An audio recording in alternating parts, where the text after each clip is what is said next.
Good Thursday morning, everybody. Chris Allen with your weather podcast for this July 16th. Wow, what a great day yesterday. That was needed. We all needed a breather from the heat, the humidity, the thunderstorms, the heavy rain, the hail, the tornadoes. It was a crazy, crazy beginning of the week. And now that break we got yesterday, it was good to just step outside, breathe it in, take it in. Lots of sunshine, just a few clouds, but the humidity levels were much lower, and we only reached 86 for an official high temperature yesterday at the Bowling Green Airport. That happened at 3:52 p.m. 90, the average high, so we were 4 degrees below average for a change instead of being way above average. 71 was our low, 68 the average. That's a 3-degree difference. 1 year ago, we had a cool 79 degrees for a high and a low of 59 back in 2014. No rainfall, of course, over the last 24 hours. We're still holding at 5.22 inches for the month. That's almost 5.25 inches for the month of July, and that puts us at a surplus of a little bit over 3 inches for the month. We really don't need any more rain for the month of July. Here it is, the 16th day of the month. I know it's the middle of the month, but we could pretty much go the rest of July without any rain and still be okay. Year to date, we're 4.25 inches above the year-to-date average. So looking good here as far as precipitation and the water tables, and the crops look good. Everything's going smoothly. Now, as I warned you yesterday, don't get too cozy with this lower humidity weather like we had yesterday. We'll squeeze out one more day like yesterday. We'll do that today. Even though we'll be a few degrees warmer, the humidity is going to stay pretty much in check. But starting tomorrow on Friday and going through the weekend and the beginning of next week, man, the heat is on, as Glenn Fry would say.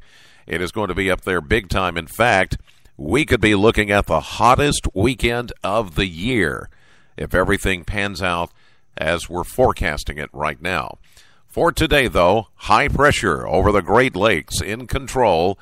We still have that kind of east-northeast fetch coming on the east side of that ridge of high pressure.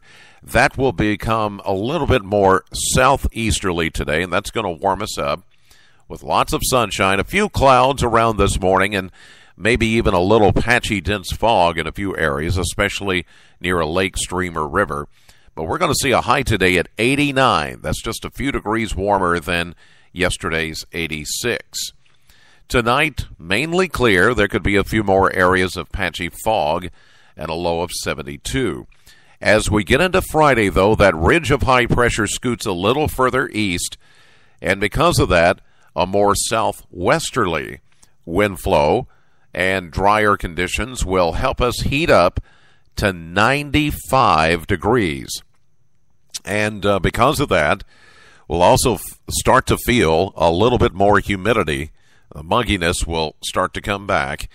And afternoon heat index levels could be between 100 and 105 degrees during the heat of the afternoon, which would put us in the caution to danger category if you're going to be outdoors. The next few days after today are going to be like that. In fact, Saturday, now we've put back in just a 20% chance that we could see a late-day pop-up shower. Most of you, though, will not see that.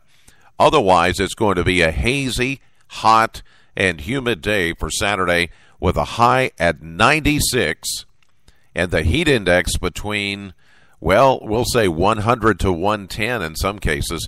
It may be closer to 105, 106 in the heat of the afternoon. And that goes for Sunday as well. We're calling for a high of 97 degrees on Sunday afternoon with a heat index close, we'll say between 105 to 110 with the humidity factor in there. And there will also be that 20% chance that somebody could get a late-day pop-up shower. Now, as we get into Monday, we're seeing a little bit better organization. A slow-moving front will move out of the plains and into the Mississippi River Valley. And with that, we're going to put in a 40% chance of scattered showers and a few thunderstorms and a high at 93. As we get into Tuesday, a continued 30% chance of a scattered shower or thunderstorm, still warm and muggy, around 90. Wednesday, only a 20% chance of an isolated shower, still warm and a high at 90. Long range after Wednesday of next week, it still appears that we're going to continue in these hot and kind of humid conditions with high temperatures returning into the low to mid-90s, maybe even warmer than that. At least that's the trend that we're looking at right now. I mean, it's July, and it's southern Kentucky, so I don't think anyone is too surprised at all this. So we got your summer. We got your good old-fashioned summer going here in southern Kentucky. All right, that'll do it for this edition of the podcast. God bless you as always, and thank you so much for listening. Know the weather before it knows you. Have a great day. I'll see you live at 5:30 on AM Kentucky, streaming live to the WBKO app and to WBKO.com.